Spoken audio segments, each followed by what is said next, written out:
ಚಳ್ಳಕೆರೆ ತಾಲೂಕಿನ ರಂಗವನಹಳ್ಳಿ ಗ್ರಾಮದ ಸರ್ಕಾರಿ ಪ್ರಾಥಮಿಕ ಶಾಲಾ ಪ್ರಾರಂಭೋತ್ಸವಕ್ಕೆ ಶಿಕ್ಷಕರು ಮಕ್ಕಳಿಂದ ಅದ್ದೂರಿಯಾಗಿ ಪಥಸಂಚಲನ ನಡೆಸಿದರು.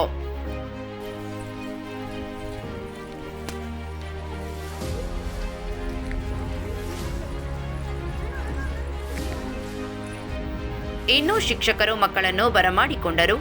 ಮಕ್ಕಳಿಗೆ ಪ್ರಾರಂಭದಲ್ಲಿ ಪೆನ್ನು ಹೂವು ನೀಡುವುದರ ಮೂಲಕ ಶಾಲೆಗೆ ಸ್ವಾಗತಿಸಿದ ಅವರು ಎಲ್ಲ ಮಕ್ಕಳನ್ನು ಶಾಲೆಯ ಒಳಗಡೆ ಬರಮಾಡಿಕೊಂಡರು. ನಂತರ ಮಕ್ಕಳಿಗೆ ರಜೆಯ ಸಂಭ್ರಮದ ದಿನಚರಿ ಕೇಳುವ ಮೂಲಕ ಮಕ್ಕಳ ಮನಸ್ಸನ್ನು ಸೆಳೆದರು. ಇನ್ನು ಅನೇಕ ವರ್ಷಗಳ ಕಾಲ ಶಿಕ್ಷಣ ಇಲಾಖೆಯಲ್ಲಿ ಸೇವೆ ಸಲ್ಲಿಸಿ ಮಕ್ಕಳಿಗೆ ಉತ್ತಮ ಗುರುಗಳಾಗಿ ವಯೋನಿವೃತ್ತಿ ಪಡೆದ ಶಾಲೆಯ ಹಿರಿಯ ಶಿಕ್ಷಕರಾದ ಸರಳಾ ಅವರು ನಿವೃತ್ತಿ ಆದ್ದರಿಂದ ಶಾಲೆಯ ಎಲ್ಲ ಶಿಕ್ಷಕರು, ಸಿಬ್ಬಂದಿ ವರ್ಗದವರು, ಮಕ್ಕಳು ಸೇರಿದಂತೆ ಸರಳಾ ಶಿಕ್ಷಕರಿಗೆ ಬೀಳ್ಕೊಡುಗೆ ಸಮಾರಂಭ ಏರ್ಪಡಿಸಿ ಸಿಹಿ ಊಟದೊಂದಿಗೆ ವಿದ್ಯಾರ್ಥಿಗಳು ಬೀಳ್ಕೊಟ್ಟರು. ಈ ಸಂದರ್ಭದಲ್ಲಿ ಮುಖ್ಯ ಶಿಕ್ಷಕರಾದ ಹೊನ್ನೇಶಪ್ಪ, ಟಿ ಶಾರದಮ್ಮ, ಸರಳಮ್ಮ, ಜಿ ವಿಜಯಲಕ್ಷ್ಮಿ, ಶಿವಲಿಂಗಪ್ಪ ಮತ್ತು ಭವ್ಯ ಹಾಗೂ ಎಸ್ಡಿಎಂಸಿ ಪದಾಧಿಕಾರಿಗಳು, ಮಕ್ಕಳು ಹಾಜರಿದ್ದರು.